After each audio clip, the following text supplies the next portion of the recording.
Oh, sa lahat ng viewers dyan ng Manager TV, please subscribe and click the notification button. God first. Kaya ako ngayong araw po ito ay tinugunan na po ni Yorme ang inyong pong pangangailangan. Kaya po, palampakan po ng siyo. Magpapaalala muna po ulit ako sa lahat po ng ating po mga beneficiaries, yung ating po mga kasamahan ngayong umaga. So, sino po dito, siya po ang mismo nandito, yung po ating po beneficiaries, yung po ating patient. Yan. So, ganito po pakitignan po ang inyong po mga requirements.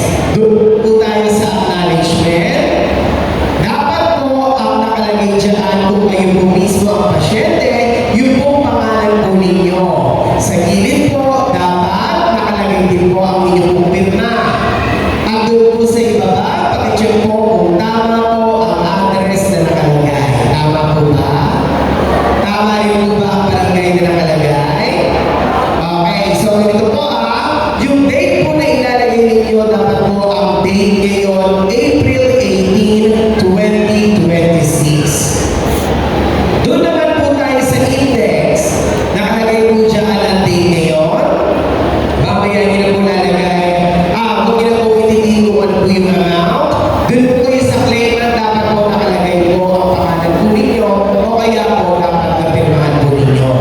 Huwag na huwag po magkakamali at magkakaroon po ng bura kasi po, uulitin natin yan. Kaya ngayon pa lamang po, kung meron na po kayong bura o konting erasure dyan, taas nila po ang kamay, lalapitan po kayo ng ating po mga staff para po palitan ang inyong po mga acknowledgements receipt.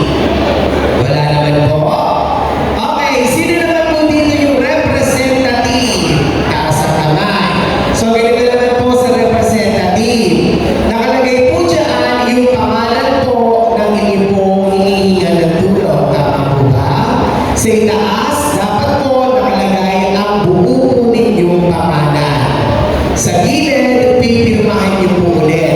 Pakicheck po ulit yung address kung tama ang barangay at zone. At po naman po sa index, ilalagay niyo po doon sa claimant ang buo po ninyong pangalan at pipirmahan po sa itaas. Huwag na huwag niyo po kalilimutan, lagyan ng date, April 18, 2026. Nakasunod po ba ang ating po mga representative? Yan. Very good, children. Kumain na po ba kayo? Kumain na po ba kayo? Yan. So, kwentuhan muna po kayo, lilipas din po yan. Medyo na lang. Pero syempre, gagawin po natin mabilis ang lahat. Mamaya po, sa tulong po ng ating puputi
mga senior. Meron ba mga senior dito? Mukhang wala. Ang dami. Alam niyo mga senior ngayon na talagang maagang naligising. Diba? Hindi na makatulog. Lalo na itong araw na ito, sa pamumuno po na ating punong lungsod, Isko Moreno, meron po kayong sikreto muna. Meron kayong natatanggap na tulong mula po sa lungsod ng Maynila. Kaya mamaya, pagdating po ni Isko at Ichi, palakpakan po natin siya. Dito kami mga konsyonal para isang katulong po ni Mayor Isko at Ichi para mapabilis po tayo. Sandali lang po ito, kaya yung oras na binigay nyo ngayong araw, mapapakawin po yung pagkakita nyo sa Mayor Isko. Kaya diba? Gusto ko lang kukunin ang pagkakataon na ito. Sa tulong na binigay nyo sa akin, anak. Ilan nyo yung anak ko si Christian Garis Corbeo? Sa tulong nyo kay Christian Garis Corbeo, ginawa nyo po siyang konsyonal ng 3 pagkakataon. Ako po'y bilang ama, ako po'y papasalamat ng marami. Maraming salamat po sa inyo lahat sa tulong at suporta ibinigay niyo sa aking anak. Ganun din po, isang senior citizen. Alam niyo ba, nung nakarang halalan, 31 po kami nagdatrabaho bilang konsyal. Ako po'y pinaka-senior. Ako po'y talagang nagkakalak at natutuwa. Ito po'y utang na lang ko. Habang ako po ay buhay pa. Ginawa na po sa konsyal, Che Romeo, naging konsyal. Maraming salamat po sa inyo. Ngayon po, ito po aming nakasamahan. Kung pwede kami, dadating po sa konsyal mo, para ilan na. Nandito ito po ang kasito, ang Ignacio, nandito si JP, nandito si Bobby, at nandyan si Ganyan, para tayo ay magsama-sama. Muli po, maraming salamat at magandang umaga po sa inyo. Maraming salamat po, Councilor Che Romeo. Ang susunod naman po pagkabilis sa akin ay mensahe. Palapag natin ang ating kabali, Councilor Bobby Espiritu. Good morning! Good morning mga kabali! Kamusta po kayo? Lubos po ang tuwa ko ngayong araw na ito.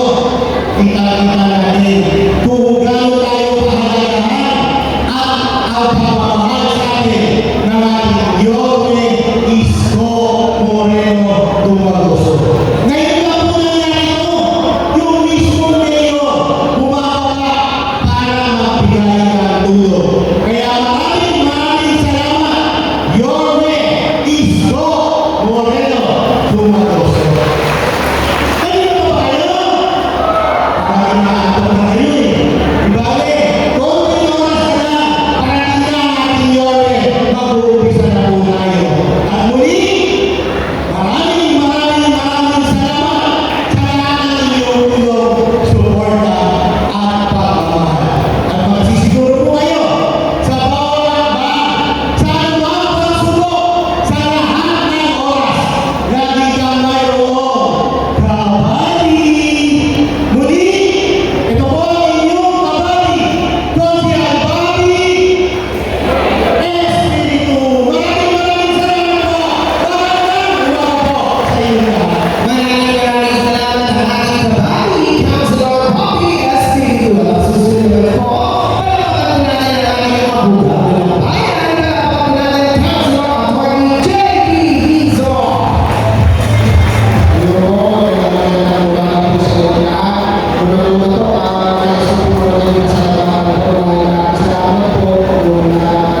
Lord at saka